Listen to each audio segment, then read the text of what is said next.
Օրեր առաջ կենտրոնական ընտրական հանձնաժողովը թիվ 12 կոտորակ 13, 10 կոտորակ 51 եւ 36 կոտորակ 65 ընտրական տեղամասերում քվեարկության արդյունքները ճանաչել էր անվավեր։ Երեկ էլ, երբ ներկայացվեցին խորհրդարանական ընտրությունների վերջնական արդյունքները, նաեւ որոշվեց, որ այս 3 ընտրատեղամասերում վերաքվեարկություն տեղի չի ունենա։ Դանիել Յոհաննիսյանի կարծիքով, սակայն, կենտրոնական ընտրական հանձնաժողովի այս որոշումը չի բխում ընտրական օրենսդրության պահանջներից։ Այստեղ քանի որ խոսքը գնացել է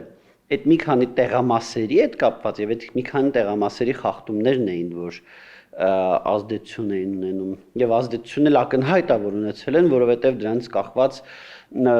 Բարգավաճ Հայաստանի ընտրվել-չընտրվելն էր, մյուս ուժերի քանի մանդատ ունենալն էր, դրանից ավելի էական չի լինում, էլի։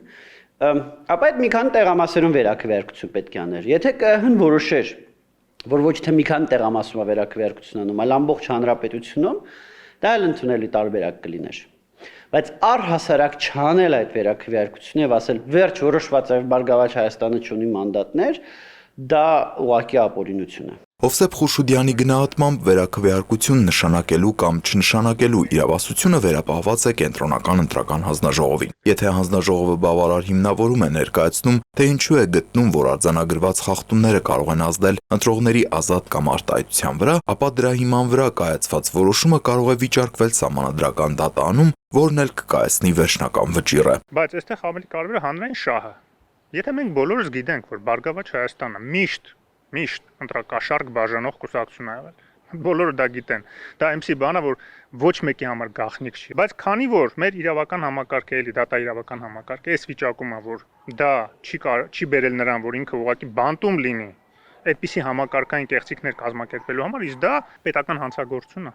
Այսինքն պետական իշխանության զավթման փորձ է։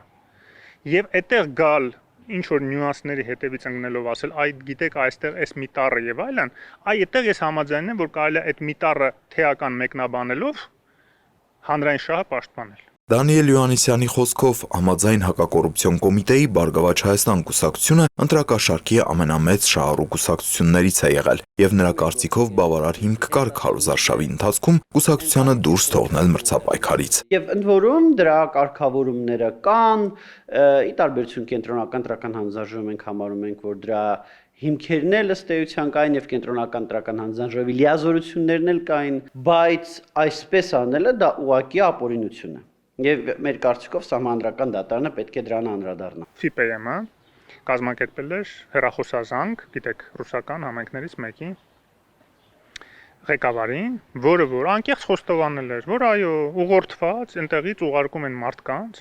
Հայաստանում քվեարկելու, այդ թվում Բարգավաճ Հայաստանի օգտին։ Այսինքն ակնհայտ է բոլորի համար, որ սա նույնիսկ ոչ միայն իշխանության բռնազավթման փորձեր ներսից, այլ նաև դրսից ուղղորդվող,